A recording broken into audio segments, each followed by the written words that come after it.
आज का जो हमारा लेक्चर हम CPP 24 से ही स्टार्ट कर रहे हैं और ये इसके आंसर्स मैंने यहां लिख दिए। अब देखते चलो, समझते चलो इन क्वेश्चंस को। पहला सवाल, क्वेश्चन नंबर 1, ये दिया है कि it is well known that the resistance of filament of electric bulb, एक बल्ब है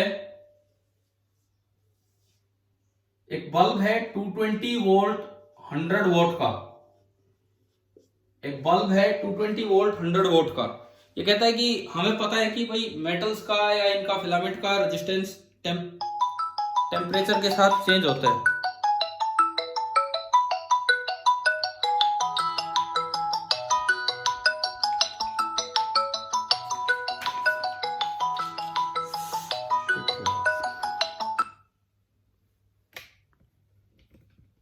देखिए, हमें पता है, इसमें दिया गया है कि एक बल्ब का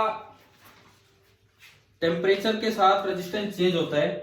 तो इन्होंने, ये तो इसकी रेटिंग है और इसके पास जो सप्लाई दी है, ये तो इसकी रेटिंग है और इसके पास जो सप्लाई दी है वो आपने दी है 220 इंटू 0.8 वोल्ट की। पहली बात ये बताओ, ये फ्यूज होगा या नहीं होगा? क्या ये बल्ब सही काम करेगा या खराब होगा?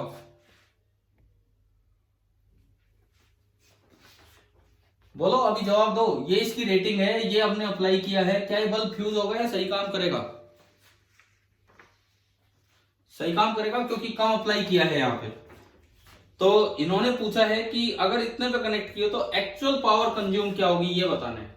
तो हमने कल एक पी एक्चुअल की एक रेंज याद की थी कि पी एक्चुअल की रेंज इससे ज्यादा होगी और इससे कम होगी।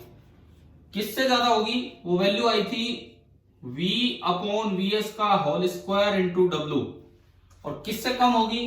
V upon VS into W। क्या ये पॉइंट याद है कि नहीं? कल ही पढ़ाया था मैंने। हाँ जी भाई, बताओ, ये कल पढ़ाया था, कल वाली क्लास में। ये पॉइंट याद है आपको? तो डायरेक्टली ये अप्लाई करना था और इससे आंसर आ जाता D। और ये क्वेश्चन ये देने का पर्पज ये है कि एज ए न्यूमेरिकल अगर ये क्वेश्चन कहीं आता है, तो आप तो डायरेक्ट आंसर दिखाते हैं V अपॉन VS का होल स्क्वायर इंटू W। परंतु अगर इस तरह से ऑब्जेक्टिव क्वेश्चन बन के आए तो भी हमें पता होना चाहिए कि हमें क्या टिक लगा के आना है, क्या नहीं। अच्छा, उसके बाद देखो क्वेश्चन नंबर 2, एक अच्छा सवाल है, इसको भी देखिए, आप समझिए और ये रिजल्ट की तरह याद हो जाए तो बहुत ही अच्छी बात है। सेकंड जो क्वेश्चन है वो देखिए आप।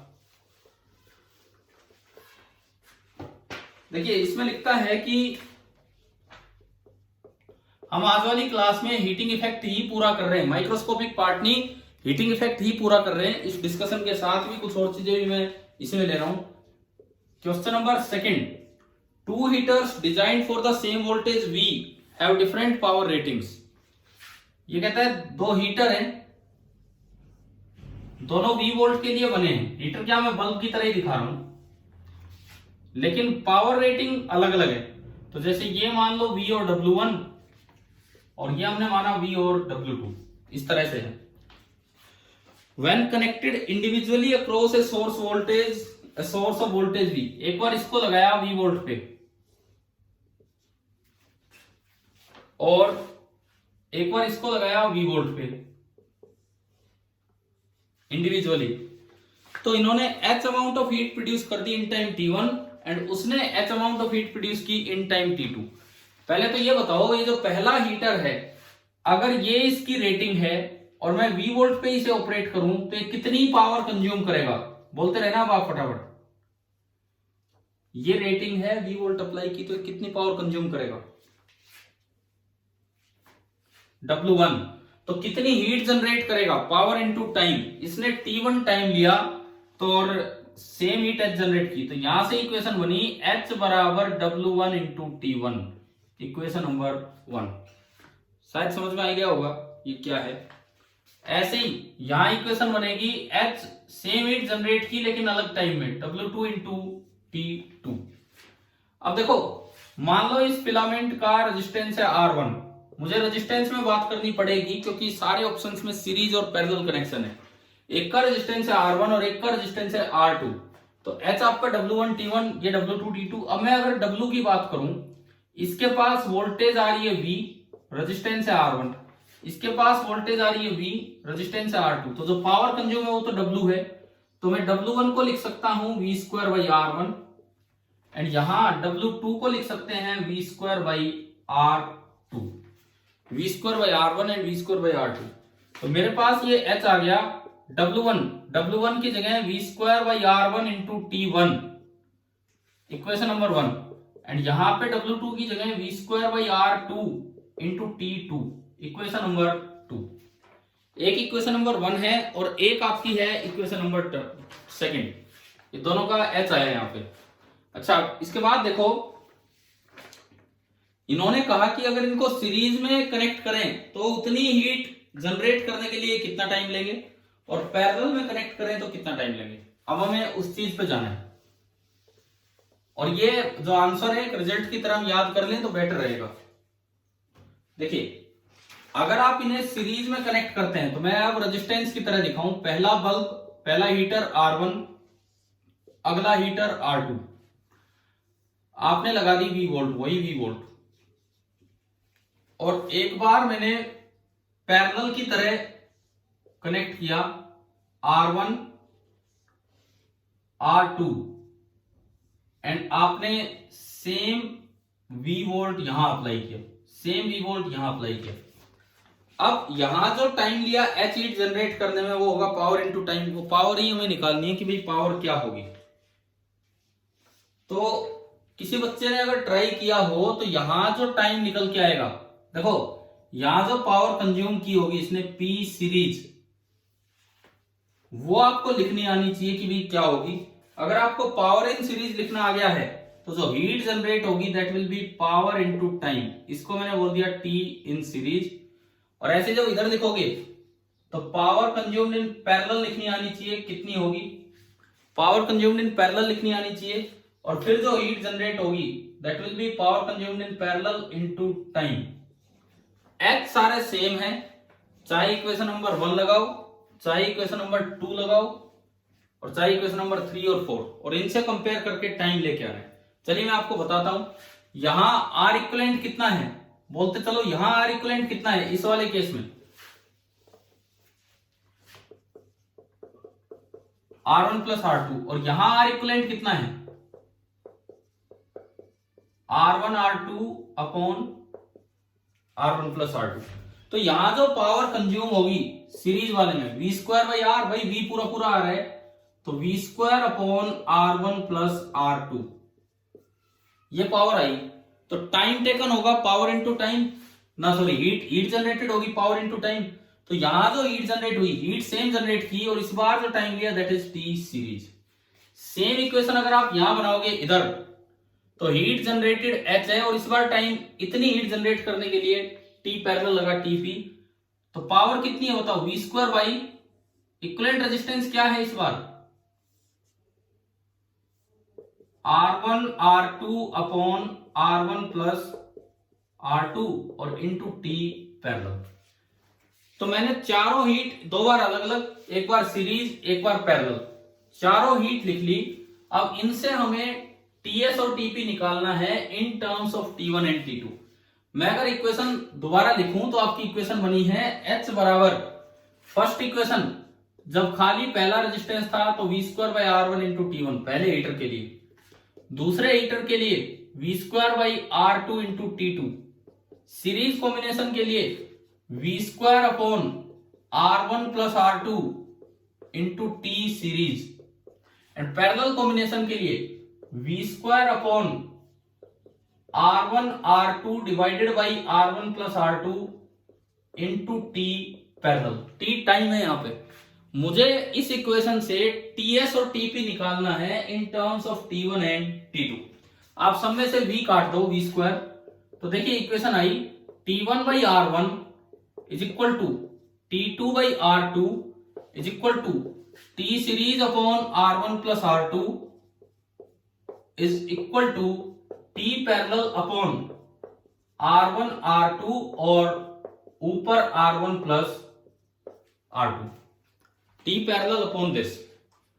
अब मुझे यहां से केवल पहले तो इन तीनों को देखिए, इससे टी सीरीज निकालना है। टी सीरीज मतलब टाइम इन सीरीज। आप ये बताओ, कंपोनेंडो डिविडेंडो पढ़ा है क्या कभी रेशियो एंड प्रोपोर्शंस में? क्या कंपोनेंडो डिविडेंडो नाम तो सुना होगा 10th तक? कोई जवाब ही नहीं आ रहा। तो इससे अगर आप टी सीरीज निकालोगे कैसे निकलेगा, देखिए ये जो इधर वाला पार्ट है, इधर वाला पार्ट मैथ्स हमें ये कहता है, मैथ्स हमें ये कहता है, कंपोनेंडो एंड डिविडेंडो हमें ये बताता है कि अगर a by b is equal to c by b d, then a by b is equal to c by d is also equal to a plus c upon b plus d। कि आप directly ये equation भी यहां बना सकते हो। ये आपका होता है कंपोनेंडो एंड डिविडेंडो। तो अब इसमें देखिए, अगर आप ये चीज यहां लगाए, if t1 by r1 is equal to t2 by r2 then this is also equal to t1 plus t2 upon r1 plus r2। तो अगर मैं इस चीज को यहां यूज करूं तो ये इक्वेशन, इनकी जगह मैं ये भी लिख सकता हूं t1 plus t2 upon r1 plus r2, और उस साइड चल रहा है ts upon r1 plus r2। आप कंपेयर करेंगे तो ये मेरे पास एक रिजल्ट आ गया कि सीरीज में लगाने पे दोनों का सम हो जाना है। ये पहला रिजल्ट है जो हमें याद रखना है। क्या है सुने, कि अगर कोई हीटर था, उसने T1 टाइम में कोई पानी गर्म किया, मान लो उसने 1 घंटे में कोई पानी गर्म किया, दूसरा हीटर लगाया, दोबारा से वो पानी लिया ओरिजिनल टेम्परेचर पे, उसने आधे घंटे में वो पानी गर्म कर दिया। तो अगर आप सोचो कि मैं दोनों हीटर सीरीज में लगा दूं तो जल्दी गर्म हो जाएगा, जल्दी नहीं, वो देर में गर्म होगा। 1 आवर एक ने लिया, हाफ आवर एक ने लिया, तो दोनों को अगर सीरीज में कनेक्ट करके और फिर उस पर आप वो कंटेनर रखो तो 1.5 आवर लग जाएगा T1 प्लस T2। आप बताएं क्या पहला रिजल्ट समझ में आ गया है या नहीं आया है, कैसे निकाला हमने? हाँ जी, फर्स्ट रिजल्ट क्लियर है? ये पढ़े नहीं कंपोनेंटो टाइप और इस तरह के काम। अब देखो दूसरा रिजल्ट, अब मुझे चाहिए कि T इन पैरेलल कितना होगा, और वो भी हम फॉर्मूला बना के याद कर लेंगे। T इन पैरेलल मुझे निकालना है, तो अगेन इनको कंपेयर ही करना होगा। देखिए T1 by R1 is equal to T2 by R2 is equal to T parallel R1 plus R2 upon R1 R2। आप एक काम करो, कोई भी एक उठा लो, T1 by R1 is equal to this, R1 से R1 कैंसिल, R1 से R1 कैंसिल, यहां से T1 आ गया, T पैरेलल इंटू R2 से अलग अलग डिवाइड कर दो, R1 by R2 plus 1, T parallel into R1 by R2 plus 1। एक बार यहां से देख के बताओ R1 by R2 कितना है, यहां से देख के बताएं R1 by R2 कितना है, यहां से बोलें T1 by T2। तो R1 by R2 की जगह मैं लिख सकता हूं, ये आपका इक्वेशन चल रही है T1 बराबर T parallel into T1 by T2 plus 1, ये आ गया। अब देखो मैं अगर उस साइड एलसीएम लूं तो T1 is equal to T parallel into T1 plus T2 divided by T2, और पैरेलल में लगाने पे यह आ गया T1 T2 upon T1 plus T2। इतना टाइम लगेगा। ये आपका पैरेलल का फॉर्मूला है, फॉर्मूले की तरह आगे। अब देखिए मैं एक क्वेश्चन की तरह लेता हूं, ये आपका ऑप्शन यही है जो उसमें आंसर्स निकल के आए हैं पेपर में। मान लो यूं आ जाए कि एक कोई कंटेनर है, एक बड़ा सा कंटेनर है, एक बड़ा सा कंटेनर है, उसमें कुछ पानी है, फिक्स अमाउंट ऑफ वाटर है। उसको बॉईल करने में एक हीटर लेके जब हमने स्टार्ट किया तो पहले हीटर ने टाइम लगा दिया 6 घंटे, 6 घंटे ज्यादा हो जाएगा, पहले हीटर ने टाइम लगा दिया 6 मिनट। फिर दोबारा मैंने उतना ही पानी लिया, same amount of water at same temperature, उसको भी बॉईल किया, सेम टेम्परेचर से स्टार्ट किया, उसको भी बॉईल किया। ये पहला हीटर है, ये दूसरा हीटर है, और इसने टाइम लिया 3 मिनट। मेरा सवाल ये है, अगर मैं दोनों हीटर्स को एक साथ कनेक्ट कर दूं तो बताओ कितनी देर में पानी गर्म होगा? बताइए, जवाब दीजिए, कितनी देर में पानी गर्म होगा?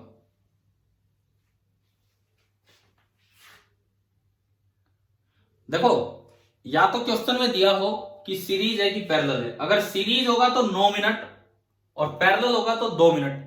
कुछ नहीं दिया और कहीं हाउस होल्ड सप्लाई का जिक्र है, तो घर में अगर आप दो अलग अलग स्विच बोर्ड्स में कनेक्ट भी करोगे उन हीटर्स को, तो घर में सारे कनेक्शन सीरीज के होते हैं कि पैरेलल के? पैरेलल। इसीलिए अगर आप दोनों हीटर्स को साथ यूज करेंगे तो पानी 2 मिनट में उबल जाएगा, 2 मिनट। क्या ये क्लियर हो गया यहां तक किस तरह से सवाल था, कैसे यूज करना है? ठीक है। और भाई ये रिजल्ट्स अपनी कॉपी में नोट डाउन कर लिया करो ताकि ये फॉर्मूले की तरह याद रहे कि क्या सीखा है क्या नहीं सीखा इसमें। ये था आपका क्वेश्चन नंबर 2। फिर मैंने थर्ड और फोर्थ, क्वेश्चन नंबर 3 एंड 4 ये दिए थे।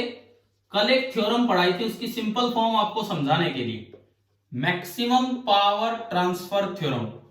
कल लास्ट में क्लास फिनिश करते करते हमने थ्योरम पढ़ी थी। अब बताओ ये थोड़ा समझ में आई कि नहीं आई? ये थ्योरम क्या थी? कल एंड में पढ़ाई थी, जल्दी जल्दी क्लियर है? ठीक है। ये थ्योरम ये थी कि अगर ये कोई भी सोर्स है E, R और इसके पास आप कोई लोड कनेक्ट कर रहे हो, इसके पास आप कोई लोड कनेक्ट कर रहे हो स्मॉल r, तो ये इसको मैक्सिमम पावर तब दे पाएगा, power transferred will be maximum if small r is equal to capital R। अगर बाहर वाला जो लोड है उसकी रेजिस्टेंस इस सोर्स के इंटरनल रेजिस्टेंस के बराबर हो तो। और दूसरी बात हमने ये बताई थी कि अगर एक R1 लेस देन R है और एक R2 ग्रेटर देन R है एंड पावर जितनी R1 को ट्रांसफर हो रही है उतनी R2 को ट्रांसफर हो रही है, तो एक रिजल्ट बताया था R1 into R2 is equal to R square. ये सारे प्रूव हो जाते हैं लेकिन कोई जरूरत नहीं थी। अब बताओ ये आ गया था समझ में ये वाला पॉइंट? तो इन्हीं पे मैंने एक क्वेश्चन दिया था। क्वेश्चन नंबर 3 देखते हैं हम। If power output of A battery, मैं एक बार आपको ग्राफ बता दूं जो कल हमने लिया था। कैपिटल R लोड रेजिस्टेंस है और पावर आउटपुट ये है। Power output of A battery same for an external resistance 2 ओम। ये कह रहा है कि अगर 2 ओम एक्सटर्नल रेजिस्टेंस के लिए जो पावर आउटपुट है it's same for an external resistance 2 ohm as that for an external resistance of 8 ohm. ये ग्राफ हमने बनाया था यूं। ये कह रहा है कि 2 ओम के लिए जो पावर आउटपुट है वही आपका 8 ओम के लिए है। ये क्वेश्चन में दिया गया है। ये बीच वाला जो पॉइंट होगा ये इंटरनल रेजिस्टेंस होगा और इस समय ये निकल के आया था E²/4R। ये चीजें थी। तो पहला तो कहता है कि अगर इन दोनों पे पावर आउटपुट सेम है तो internal resistance of the battery क्या होगी? बताओ कौन सा फॉर्मूला लगेगा इस R को निकालने में?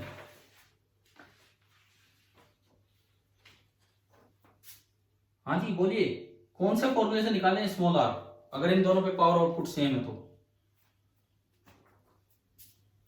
ये देखो यहां अगर दोनों पे सेम पावर आउटपुट मिलता है तो it means R1 into R2 is equal to R square. तो 8 into 2 16 is equal to R square और यहां से जो R आया, R निकल के आया 4 ओम। ये बताओ ये क्वेश्चन क्लियर हुआ कि नहीं? थर्ड कैसे इंटरनल रेजिस्टेंस हमने निकाली है। फोर्थ देखें, fourth, if in the above question the maximum power output of the battery is 1 volt, अब maximum power output होती है E²/4R। E²/4R is 1 volt, then the EMF of the battery is, तो भाई यही तो लगाना था। R ये रहा हमारे पास। ये कैसे आया? ये कल जो एक्सप्रेशन लिखा था उसमें R बराबर R रखने से आया था।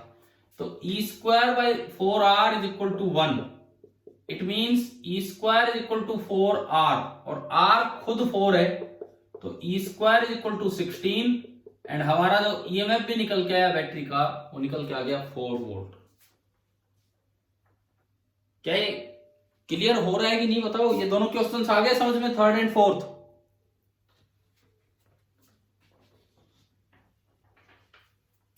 क्या हुआ? जवाब तो ठीक है।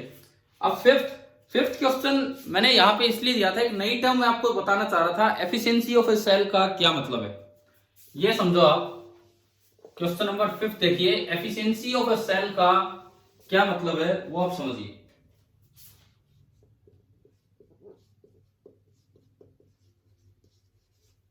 Efficiency of a cell eta.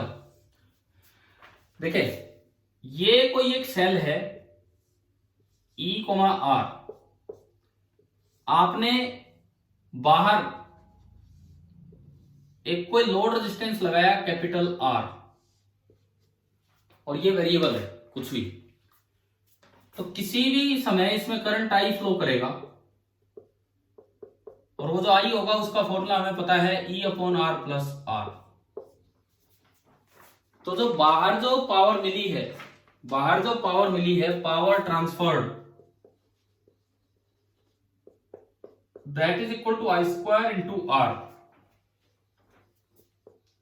E/R plus R का होल स्क्वायर इंटू R। ये तो है पावर ट्रांसफर्ड। जबकि सेल की जो केमिकल पावर जा चुकी है वो है E इंटू आई। देखो सेल के पास पोटेंशियल डिफरेंस तो है E माइनस आई आर, अब आई आर ड्रॉप तो इसी के अंदर हो गया।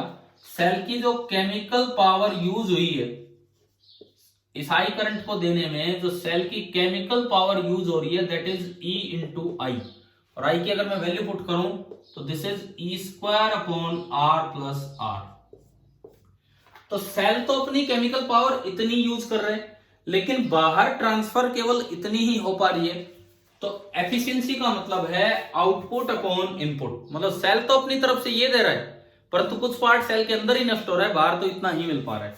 तो एफिशिएंसी अगर मैं यहां डिफाइन करूं, एफिशिएंसी इधर मैं लिखता हूं this is equal to power output वो है E/R प्लस R का whole square into capital R, power transfer, divided by power input ये है E/R plus R। E square से E square cancel, R plus R से एक R plus R cancel, तो मेरे पास एफिशिएंसी ऑफ अ सेल का फॉर्मूला आ गया R/R प्लस R, जो आप याद रखें। मेरे पास एफिशिएंसी ऑफ ए सेल का फॉर्मूला आ गया कि अगर कोई सेल E, R किसी एक्सटर्नल रेजिस्टेंस R के साथ कनेक्टेड है तो जितनी इसकी केमिकल पावर यूज हो रही है पूरी की पूरी बाहर ट्रांसफर नहीं हो पा रही, क्योंकि कुछ उसके इंटरनल रेजिस्टेंस की वजह से खुद ही नष्ट हो रही है।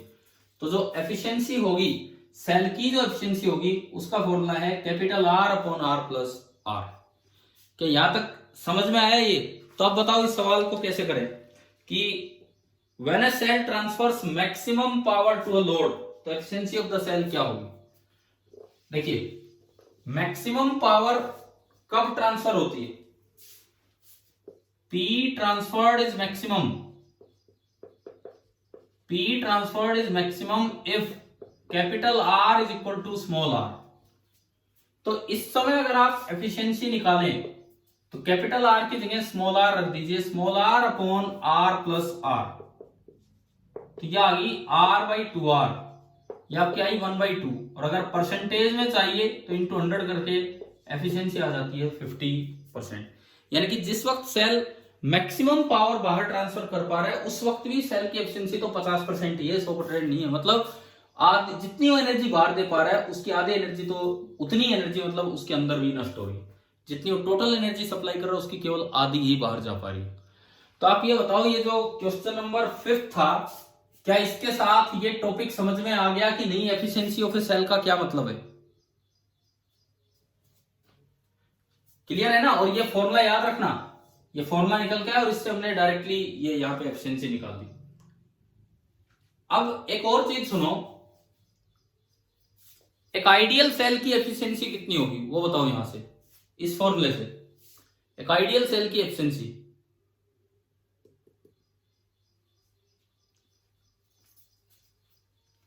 आइडियल सेल क्या होता है?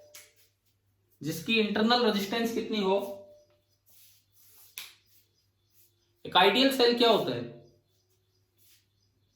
बताओ यहां से, आइडियल सेल की एफिशिएंसी क्या आ रही है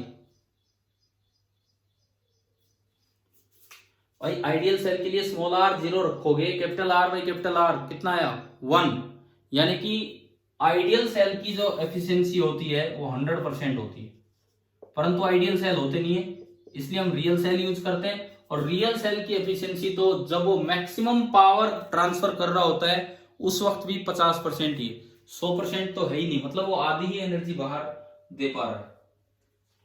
चलो अब एक बार ये देखो, क्वेश्चन नंबर 6 देने का एक और स्पेशल पर्पस था, उसको भी आप ध्यान से समझिए क्या है क्या नहीं। Question number 6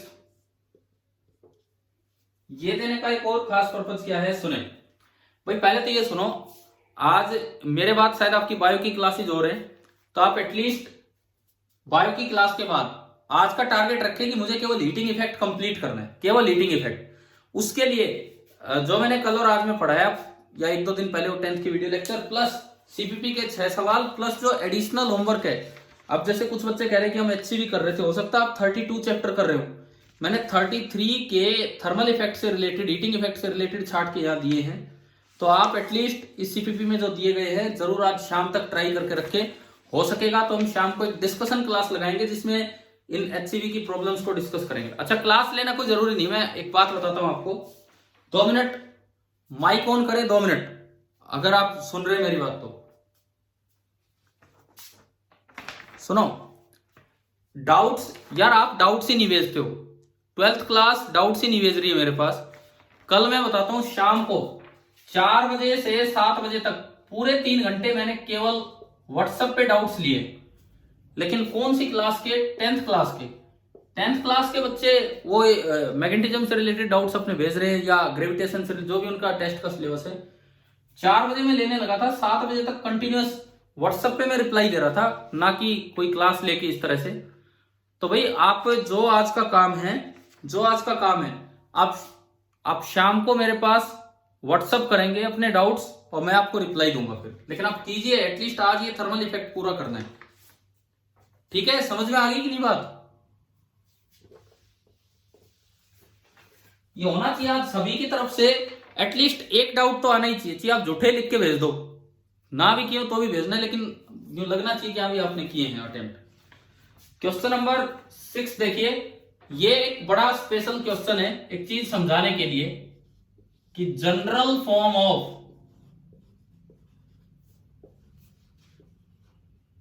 maximum power transfer theorem, general form of maximum power transfer theorem.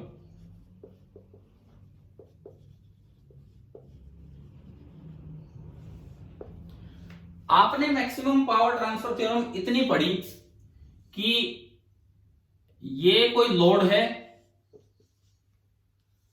और ये कोई सोर्स है,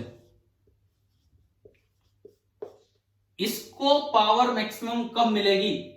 जब R बराबर R हो। अगर R बराबर R है तो इसको जो पावर है वो मैक्सिमम मिलेगी, ये हमने पढ़ लिया। लेकिन सर्किट इतना छोटा ही होना कोई जरूरी नहीं है, हो सकता है सर्किट इतना बड़ा हो, मे बी सर्किट कुछ इस तरह का आ जाए कि एक बैटरी यहां लगी है, सर्किट में 2 बैटरीज इन्वॉल्व कर दी जाए, E1 R1 EMF और इंटरनल रेजिस्टेंस इधर का है, E2 R2 EMF और इंटरनल रेजिस्टेंस उधर का है, और कुछ भी इसमें रेजिस्टेंसेस लगा दिए जाए, जैसे एक रेजिस्टेंस यहां लगा दिया R1, एक रेजिस्टेंस यहां लगा दिया R2, और यह आपका सर्किट बना दिया। मैंने थोड़ा सा बड़ा सर्किट लिया, जो भी पिछला काम किया उससे थोड़ा बड़ा सर्किट, और इसमें पूछा जाए कि भाई R1 की वैल्यू क्या लें ताकि बचा हुआ नेटवर्क इसको मैक्सिमम पावर ट्रांसफर करे। मतलब बस ये सवाल है, what should be the value of R1, what should be the value of R1 so that maximum power is transferred to R1, so that maximum power is transferred to R1। ये सवाल है। अब ये थ्योरम हम कैसे लगाएं इसको समझिए आप। हमने कल पढ़ा, बड़ी सिंपल थ्योरम पढ़ी, बस एक सेल था और एक रेजिस्टेंस था, और हमने ये देखा कि एक सेल की इंटरनल रेजिस्टेंस अगर लोड की रेजिस्टेंस के बराबर हो जाए तो power transfer to the load maximum होगी।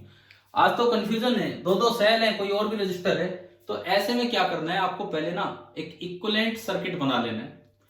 इसको तो आप मान लो लोड, ध्यान से सीखो भाई, इसको तो मान लीजिए लोड, ये हमारा लोड है, और इसको कर दो ओपन, इस लोड को कर दो ओपन। अब इन दोनों टर्मिनल्स के अक्रॉस आप इक्विवेलेंट रेजिस्टेंस निकालो। इन दोनों टर्मिनल्स के क्रॉस इक्विवेलेंट रेजिस्टेंस निकाल लो और वो सोर्स की रेजिस्टेंस होगी। मुझे बैटरी से कोई मतलब नहीं, अगर ये E1 R1 है तो मैं यहां बस एक रेजिस्टेंस मानू R1, अगर ये E2 R2 है तो मैं यहां बस एक रेजिस्टेंस मानू R2, और एक रेजिस्टेंस ये है। ये मेरे लिए सोर्स नेटवर्क है और मुझे अब इंटरनल रेजिस्टेंस ऑफ सोर्स यहां से देखनी है। अगर ये टर्मिनल है A और ये टर्मिनल है B, अब बताओगे ए बी के क्रॉस कितनी इंटरनल रेजिस्टेंस है इस नेटवर्क में, कैसे निकालें ए बी के cross internal resistance, A B के क्रॉस कितनी इंटरनल रेजिस्टेंस है कैसे निकालें, कैसे निकालें? देखिए टर्मिनल का नाम दो, ये बी तो ये भी बी, ये भी बी और ये भी बी, ये ए तो ये भी ए, तीसरा बच गया तो सी डाल दो, ये सी, ये सी, ये सी और ये सी। कितने टर्मिनल बने टोटल? 3 ही बने। मुझे ए और बी के बीच में इक्विवेलेंट रेजिस्टेंस चाहिए, तो ये है ए, ये है बी और बीच में कहीं डाल दिया मैंने सी। ए और बी के बीच में मुझे इक्विवेलेंट रेजिस्टेंस निकालना है। ए सी के बीच में R1, ये लो भाई R1, बी और सी के बीच में R2 ये रहा और R2 ये रहा, तो ये दोनों पैरेलल में। बी और सी के बीच में दो रेजिस्टेंस हो गए, एक R2 और एक स्मॉल r2। मैं आपको एक थ्योरम बता रहा हूं, मैक्सिमम पावर ट्रांसफर थ्योरम की जनरल फॉर्म, ये ए, ये बी और ये बीच में सी। अब बताओ ए बी के बीच में इक्विवेलेंट रेजिस्टेंस कितना है? पहले तो ये दोनों पैरेलल में R2 upon R2 plus R2 और प्लस ये सीरीज में ये, तो अब जो R सोर्स हो जाएगा, R सोर्स की resistance, this will be equal to R1 plus R2 into R2 upon R2 plus R2। ये थ्योरम है, special theorem of physics for power transfer. तो अब मुझसे पूछा गया है कि यहां R1 क्या लगाऊं कि उसको मैक्सिमम पावर मिले, तो भाई मैक्सिमम पावर ट्रांसफर थ्योरम कहती है कि जो आपकी सोर्स की इंटरनल रेजिस्टेंस निकल के आई है उतनी ही वैल्यू इसकी कर दो, तो अपने आप इसको मैक्सिमम पावर ट्रांसफर हो जाएगी। तो जो आंसर आया मेरे इस सवाल का, जो आंसर आया वो आया R1 is equal to R1 plus capital R2 into R upon R2 plus R2।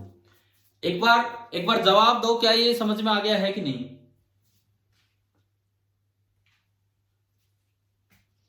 हाँ जी बोलिए, ये मैक्सिमम पावर ट्रांसफर थ्योरम की जनरल फॉर्म क्लियर है कि नहीं?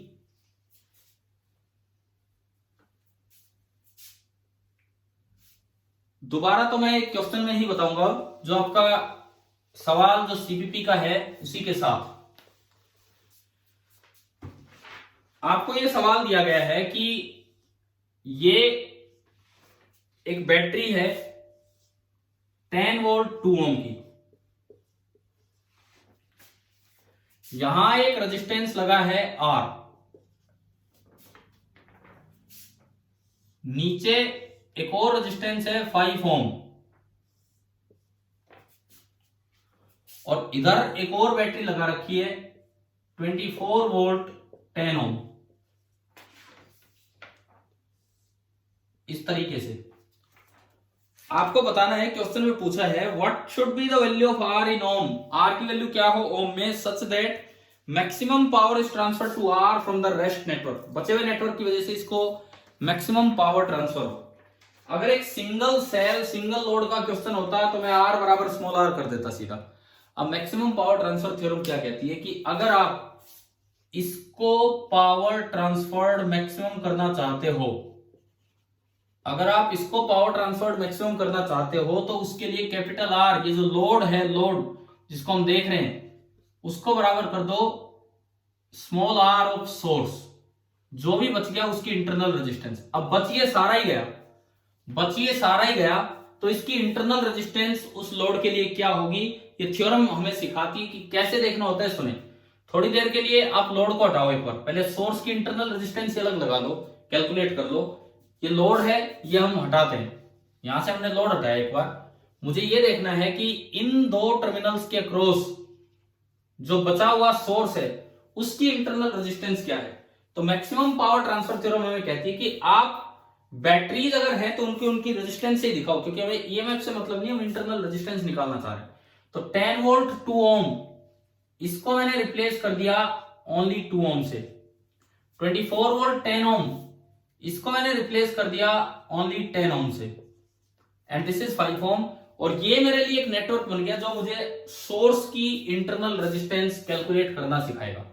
अगर मैं इसको टर्मिनल ए नाम दूं, इसको बी, तो बाहर तो लोड है कैपिटल आर और अंदर ये सोर्स की इंटरनल रेजिस्टेंस है। तो अब सोर्स की internal resistance in A B के क्रॉस आप इंटरनल रेजिस्टेंस निकाल लें। कैसे? ये टर्मिनल बी, तो ये भी बी था, ये भी बी था, इधर ये भी बी है और ये भी बी है। ये ए है तो यहां तक ए आया, ये इसको नया नाम दे दिया हमने सी, ये सी चलता रहा और ये सी है। अब ए और बी के बीच में इक्विवेलेंट रेजिस्टेंस निकालने का तरीका ये होता है कि आप सबसे पहले ए और बी को तो बाहर रखो, ए और बी को बाहर रखो और सी को बीच में रख लीजिए। अब देखो ए और सी के बीच में 2 ओम, तो मैंने ये कनेक्ट कर दिया 2 ओम।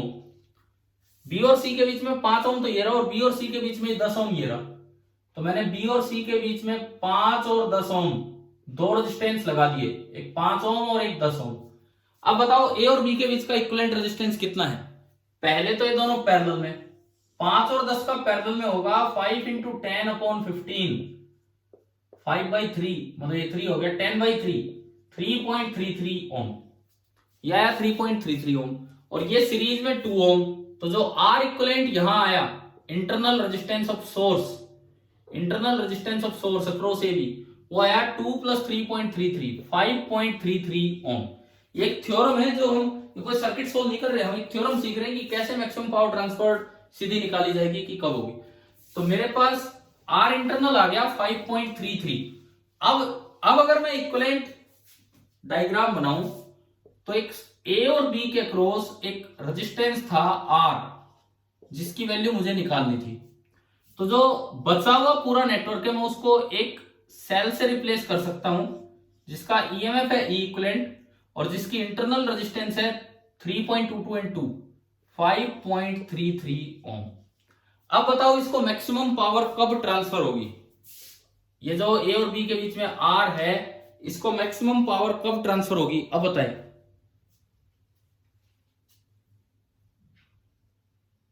हाँ जी, कब ट्रांसफर होगी इसको मैक्सिमम पावर?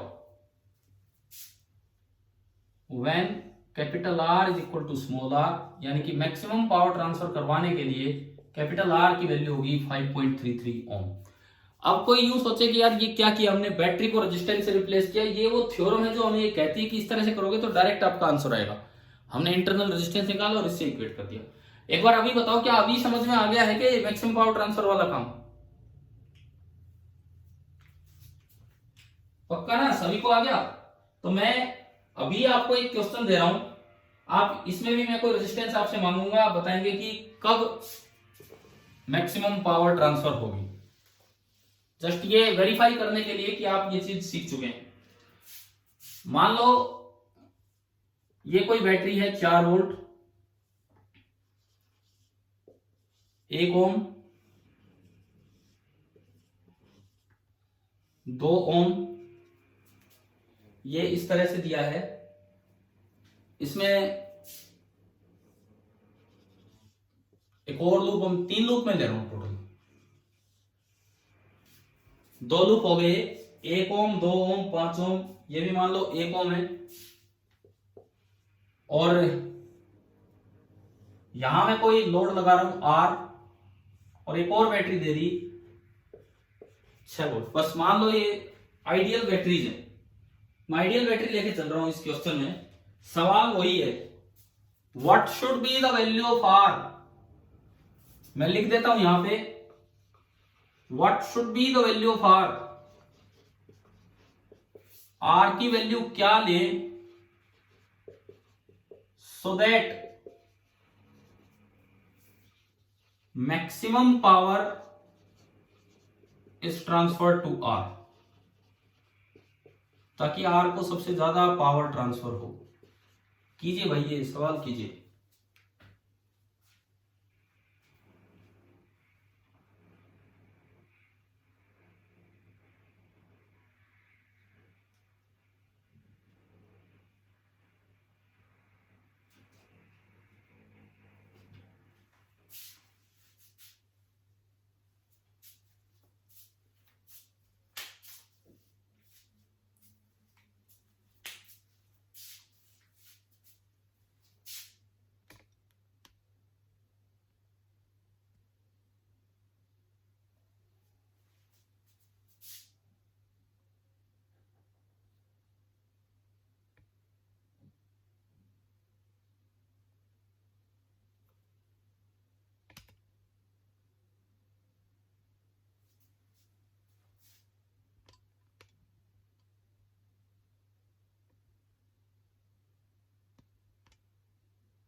हाँ जी, हो गया।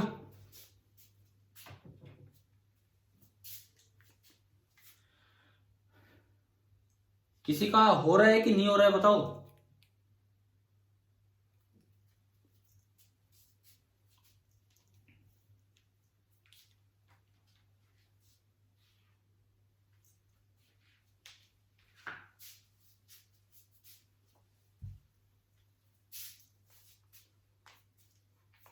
सबसे पहले हमने आर को हटाया और इसको लोड बना दिया और ये दो टर्मिनल्स बना दिए ए और बी, और यहां ये लोड है आर।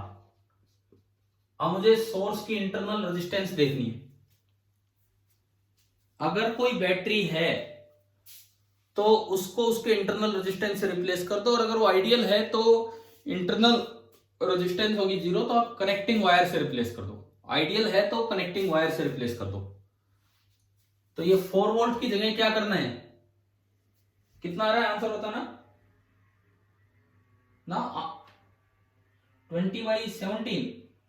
चलो मे बी मेरे पास आंसर है नहीं, चेक कर लेते हैं। आपका आंसर आया है 20/17। किसका आया है, क्या नाम है? ठीक है, देखिए देखते हैं अब ये कैसे होगा। सबसे पहले इसका क्या करें, कोई रेजिस्टेंस ही नहीं है तो इसको रिप्लेस करो कनेक्टिंग वायर से। यहां भी कोई रेजिस्टेंस नहीं है, इसको रिप्लेस करो। ये और कहीं नहीं करना है, केवल मैक्सिमम पावर ट्रांसफर थ्योरम लगाते समय करना है। ये कभी पता लगे सर्किट सोल्व करने के लिए रिप्लेस कर करके करिए, ऐसे थोड़ी। ये केवल मैक्सिमम पावर ट्रांसफर थ्योरम लगाने के लिए करना है।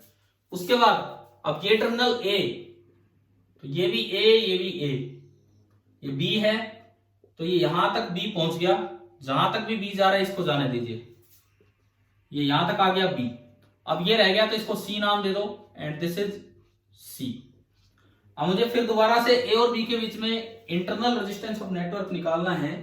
तो मैंने एक साइड ए लिया, एक साइड बी लिया, एंड बीच में सी। ए और सी के बीच में है 5 ओम, तो ए और सी के बीच में मैंने लगा दिया 5 ओम। उसके बाद बी और सी के बीच में 2 और 1, तो 2 और 1 दोनों पैरेलल में। बी और सी के बीच में 2 ओम एंड 1 ओम, ये दोनों पैरेलल में। उसके बाद ए और बी के बीच में 1 ओम, तो एक ए और बी के बीच में आपने 1 ओम और लगा दिया। अब मुझे इसका इक्विवेलेंट निकालना है। तो सबसे पहले तो इन दोनों का देखो, 2 into 1 upon 2 plus 1, 2 into 1 upon 2 plus 1, 2/3। तो इन दोनों का आ गया 2/3 ओम। अब 5 और 2/3 सीरीज में, तो इन दोनों का होगा 5 प्लस 2/3, 15 और 2 17, 17/3। तो यहां पे ये इन दोनों को मैंने हटा के रखा 17/3।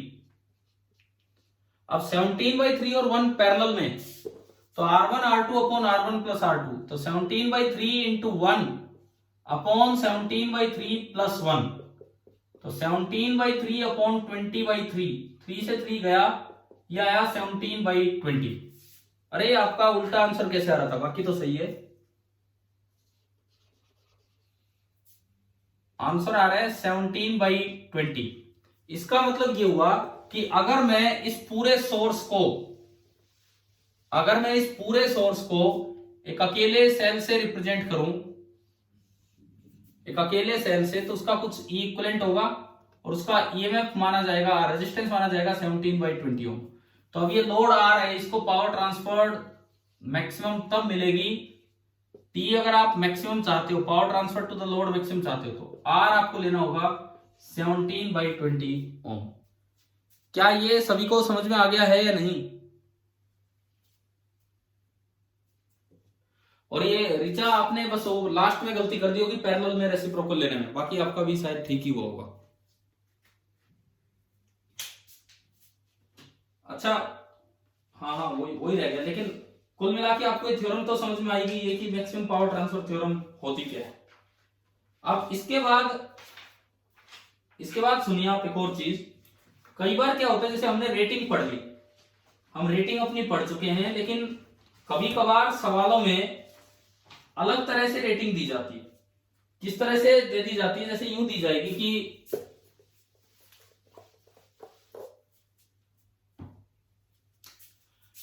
मान लो किसी सवाल में ऐसे लिखा हो कि बल्ब के ऊपर मार्किंग थी V1W1, मार्किंग थी V1W1 और साथ में लिख रखा है कि मैक्सिमम पावर कंजप्शन इसकी W2 है। मार्किंग थी V1W1 और मैक्सिमम पावर कंजप्शन इसकी W2 है। तो इसका मतलब इन्होंने पावर रेटिंग दी है, वोल्टेज रेटिंग नहीं दी। अगर इस तरह का किसी सवाल में आए, भाई ये तो आपको क्वेश्चन से आइडेंटिफाई करना होगा कि किस तरह से है। अगर केवल ये लिखा हो V1W1 और कुछ नहीं, तो इसका मतलब ये तो मैक्सिमम पावर जो कंज्यूम कर सकता है और ये मैक्सिमम वोल्टेज है जो अप्लाई आप उसके क्रॉस कर पाओगे।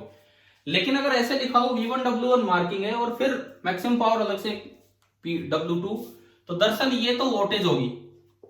वोल्टेज का मतलब है कि मैक्सिमम पावर ये इतनी कंज्यूम कर सकता है। लेकिन अगर आप इसको V1, ये ऑपरेटिंग वोल्टेज है, इसका मतलब ये है कि ये ऑपरेटिंग वोल्टेज है कि अगर आप V1 वोल्ट लगाओगे तो पावर कंज्यूम करेगा W1। परंतु अगर इस तरह की मार्किंग आए तो इसका मतलब V1 से ज्यादा लगाते वो फ्यूज नहीं होगा। इसका मतलब है कि आप V1 से ज्यादा भी लगा सकते हो। फ्यूज कब जाके होगा, जब वो पावर कंजप्शन किसको क्रॉस कर जाए, W2 को। क्या समझ में आ गया है कि ये एक मार्किंग तरीका होता है मार्किंग का। हाँ भाई, क्लियर है ना? क्वेश्चन में आइडेंटिफाई कर लेंगे अपने आप किस तरह से चीज देखनी है। अच्छा, उसके बाद अगर मान लो कोई एक सर्किट हो और उसमें एक चार्जर हो और एक लोड बैटरी हो, एक चार्जर हो और एक लोड बैटरी हो, ये भी देख लो कि चार्जिंग करंट का क्या मतलब होता है।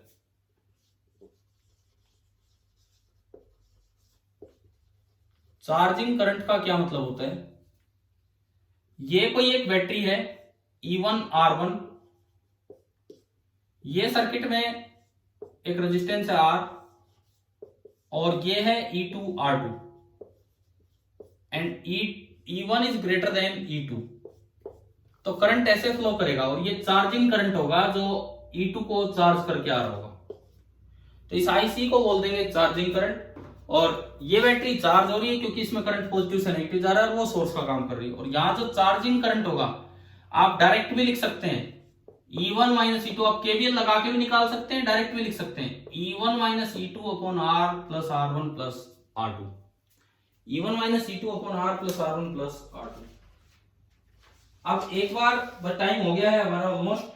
आप माइक ऑन कीजिए, आप सभी बच्चे अनम्यूट होइए।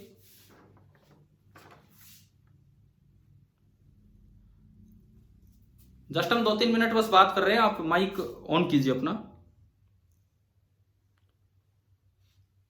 अच्छा ये बताओ, अभी इस क्लास में स्ट्रेंथ कितनी थी ऑलमोस्ट? इस क्लास में कितनी स्ट्रेंथ ऑलमोस्ट हमारे फिजिक्स वाले में? 11।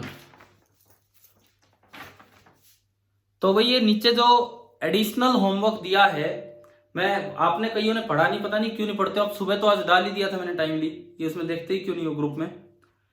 एक तो चैप्टर 33 अगर आपने अपने लेवल पे ट्राई किया होगा तो चैप्टर 32 किया होगा।